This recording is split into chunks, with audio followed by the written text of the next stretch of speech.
In the last 5 years, the far right's been doing better than at any time since the Second World War. We've seen far-right governments get elected in Italy, in India, in Austria, and now in Brazil. We've seen street movements of the far right turning out more people in their support than even in their predecessors during the 1930s. That's been the case in Britain. We have to understand where the right's coming from, how it's different from the right in previous generations. There are three main ways in which it has changed. The first is its internationalism.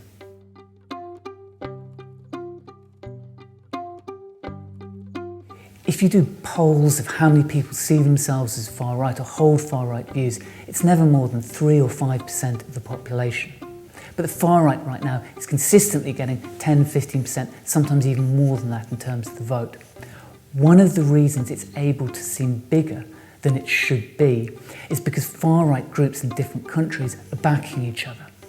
You saw that in France, where in the run-up to the French presidential elections, Donald Trump endorsed Le Pen, and that was a key step towards her getting 33% of the vote. You saw that in Italy, where Salvini of the League met Donald Trump. Even before Donald Trump had won the Republican nomination, Salvini travelled there, met him. His reward for that came 2 years later, during the Italian elections, where Bannon came to Italy, endorsed Salvini. His support was front-page news. You've seen it in Brazil, where Bolsonaro's politics, deforesting the Amazon, moving his country's embassy in Israel to Jerusalem. These are straight out of the Donald Trump playbook, and they seem more popular, they seem more credible because these things are also happening internationally.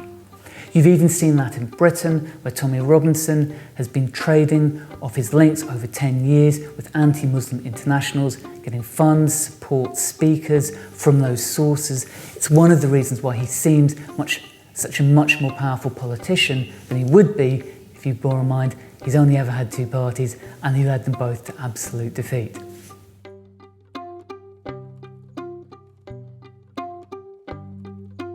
The second main reason why the far right's been doing so well is because of a process of convergence, of mutual assistance between the mainstream right and the far right. We've seen that in America, where Donald Trump was elected as a Republican candidate. 90% of registered Republicans voted for him, but first thing he did after he was elected, appointed a far-right activist, Steve Bannon, as his chief strategist. Those processes have been taking place in every different country. In Austria, you had a conservative right saying that it was going to outbid the far right by being more racist and anti-Muslim. Net result, 2 years later, the two parties are in a stable, conservative, far-right government.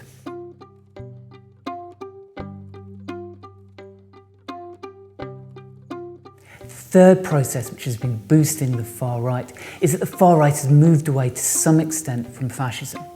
Donald Trump isn't a fascist. Donald Trump is elected by ordinary Republicans, is surrounded in government by Republican advisors. Nigel Farage is not a fascist.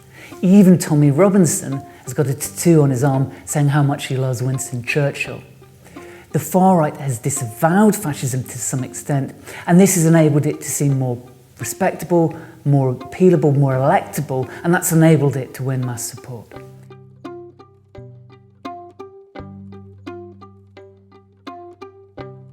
Finally, what can we do about the right?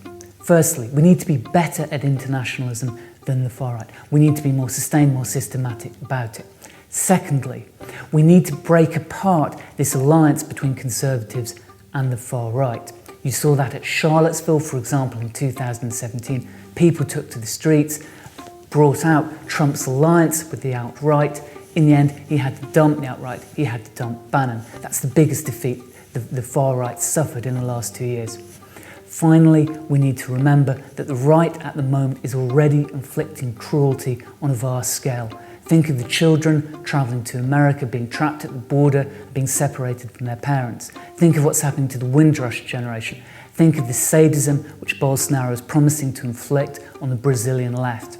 We've got enough reasons to attack the right now for what they are now, not for the shades of their predecessors of 80 years ago.